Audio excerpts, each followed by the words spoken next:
Hey folks, welcome back to the channel.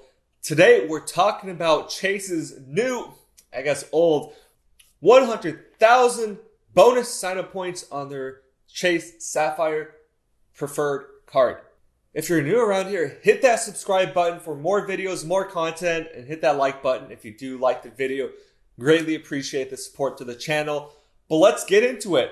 So as some of you have probably heard, Chase has brought back one of the highest offers of all time on this card. The quick details: 100,000 bonus points when you spend $4,000 in the first 3 months of opening this account.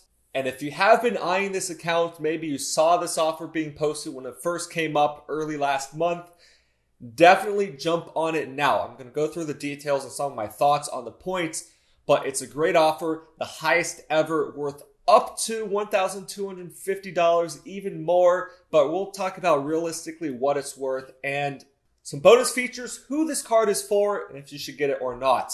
We are coming up to the end of the month here, and it's not guaranteed that this offer is going to last much longer, so if you want to apply for it, definitely do it soon.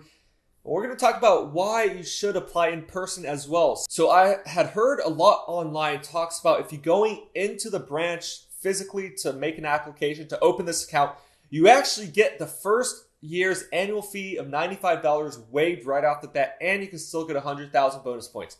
I went down to my local Chase branch the other week, went inside, and yes, they actually had ads up on the wall in the branch advertising this card, the 100,000 bonus sign-up points, as well as the first year's annual fee waived. So some people were talking online, maybe you only get 80,000 points if you apply in person. You get the extra 20,000 coming in later. But this ad, at least in the branch I went to, straight up said 100,000 points, first year's annual fee waived. So right off the bat, right there, this card normally comes with a $95 annual fee. If you're able to get that waived and you're able to get the sign-up bonus, I really think it's a no-brainer. Even if you don't travel, if you have good to excellent credit, and you're in the market for a new credit card, it's definitely worth a look. Some people get weary when we talk about annual fee credit cards. So even if you don't spend enough to make this card worth it for the annual fee, the first year is waived. If you want to close this card down in 10 months after you get the bonus, feel free to do so. And talking about the annual fee, if you're scared of an annual fee, let's say you get it waived in the first year, you're getting a $1,000 value when you sign up. Even if you have this card for the next 10 years, that sign-up bonus will actually pay for the annual fee itself. So that's something to consider, or even if you just keep it for 2-3 years. So it could still actually provide you a better value and also give you a great card. The only thing is most Chase locations are accepting in-person appointments by appointment only. So you have to go onto their website or through their app, book an appointment. As I said, this offer might be ending soon at the end of the month, so you definitely want to make an appointment or call in and see if they can take you as soon as possible to try to get that fee waived and get your bonus points. And moving on to the features of this card, there are a few things to consider when first you're applying. The first thing is the Chase 524 rule. Chase has a hard cap at 5 new credit card applications every 24 months. If you have opened more than 5 cards in the past 2 years, they will straight up deny you, no questions asked, no chance at reconsideration. So if you're over that, you might have to wait out. You might not be able to get this offer. Number 2, actually think and make sure you can meet that minimum spend of $4,000 in 3 months to get the bonus points. Sometimes people just look at the offer, look at the ad, oh yeah, 100,000 points, that's awesome. But they forget it's not automatic, it's not guaranteed. You actually have to go out and spend the money. That's the whole point of a lot of these premium cards, is they target these towards people with good to excellent credit, with higher incomes, and they know these people will spend more money than people who might have their other products like a Chase Freedom Flex or Chase Freedom Unlimited. Those cards, a lower range of their lineup.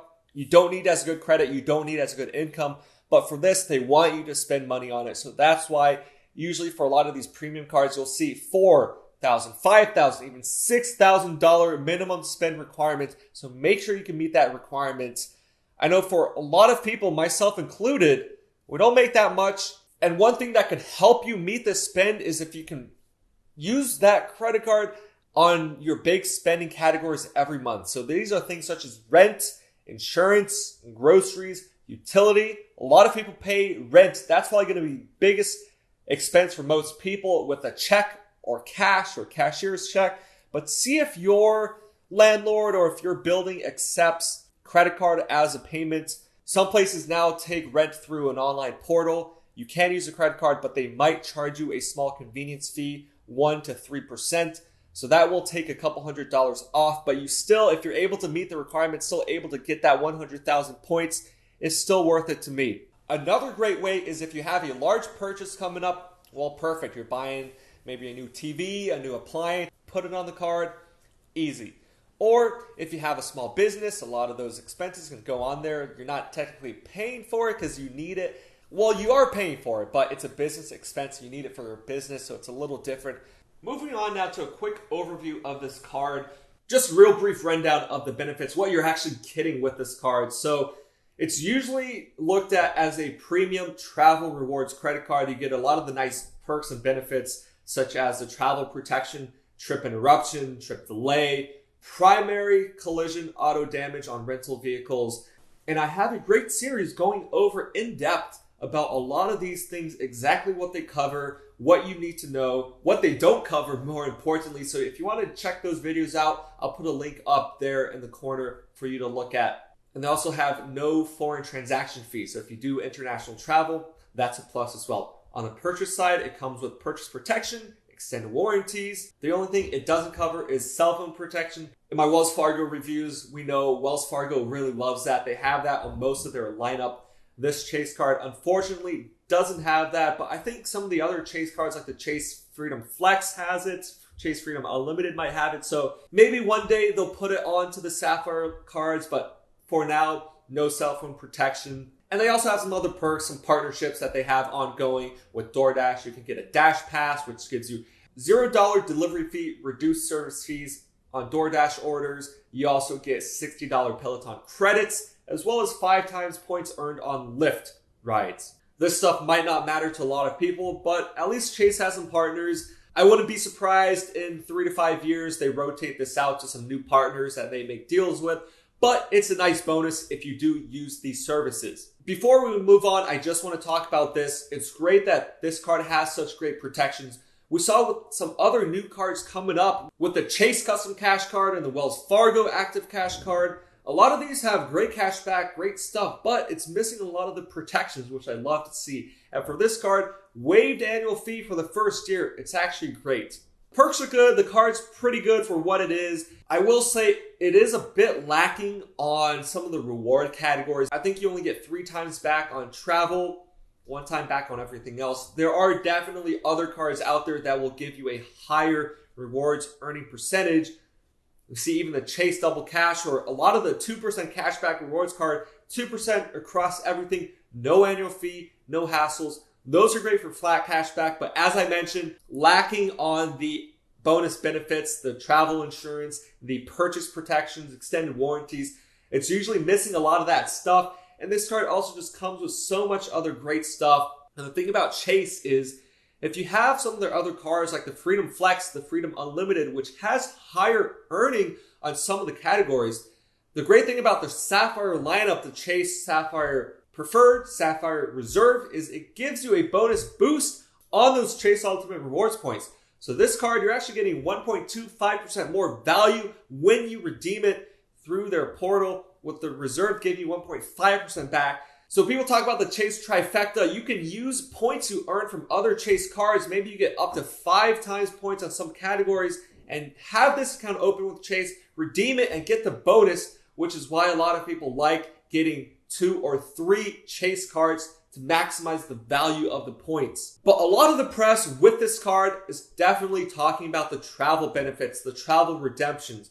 You can transfer the points to other airline partners. They have a ton of partners to choose from. You can transfer it to hotel partners, use those points for stays at hotels. You can use it for a nice little redemption for yourself on a nice international flight business class with this sign-up bonus. I will make a video about my thoughts on this in a full video, separate video, so get subscribed if you want to see that. But my quick thoughts about this is, I actually looked at this. I was actually trying to plan a vacation with a friend, so 2 people. It really comes down to what you value, which is why I think later on talking about the actual flat out cashback redemption might be a better value for me personally, but for some people it might change. So all these articles talking about all the places you can go, sitting business class, international travel, that's great and all, but I want people to actually think about the value they're getting. So a budget traveler like me, sure, I would love to sit first class, round trip, 12-hour flight, going to Europe. I really think that money can be better used somewhere else, because if you are planning a trip for 2 or more, that 100,000 point flight is only going to be enough for 1 person. So your friends, they're still going to have to either pay for an economy on the same flight or shell out big money to sit with you in business class. Number 2, personally, I'd rather use $400, find a nice deal on a flight to Europe, and then I have $600. I can use that on my hotel. I can use that on my Airbnb. I can use that on entertainment, on food. I can splurge on a nice dinner. I can go out, spend $200 on dinner, get everything, and probably still have some money left back. I get it. It's a great opportunity for people who have never flown luxury, never flown first class anywhere, to say, yeah, I'm just going to use the sign-up bonus. Maybe I have money set aside for the vacation already. Use that, take a nice flight, that's fine. Or use it 3 nights, luxury hotel, luxury resorts, that's great. I've been to resorts before, they're awesome. But for budget travelers, personally, I'd rather just use that money, spread it out. That $1,000 could potentially pay for an entire vacation, airfare, travel, entertainment, dining, lodging, accommodations, all that stuff taken care of instead of just the airline piece. Everyone is going to be different, but hey, let me know down in the comments what you plan to use your points on. If you want to use them for a nice flight, you want to use it for an entire vacation. That's what I love about Chase, is all the options that you can get. They have excellent travel redemption. They have excellent partners that you can transfer your points to, excellent rates that you can get on these points. But the last part of this video, talking about the pay yourself back feature of these Chase cards. So they introduced this recently.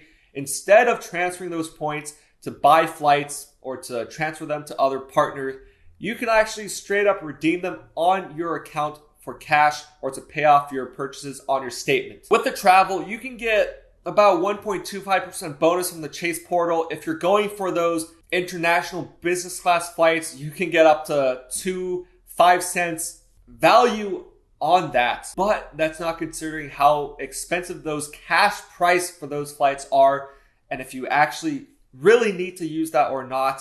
5 cent per point value is great, but you might be able to stretch your dollar if you just go with this simpler pay yourself back feature. So how this works, each point is valued at 1 cent. So this is coming out to about $1,000 for the 100,000 points. You make a purchase on your credit card, it shows up on your statement. You can just pay off that item with these points. And right now, Chase is actually running a bonus promotion where in certain categories, I think for now it's groceries, but this will change over time, you can get an extra 25%. So you're actually getting the same value now, pay yourself back on groceries, everyday purchase, great flexibility and options, redeem it to your account, pay for that as well. And why is Chase so much better?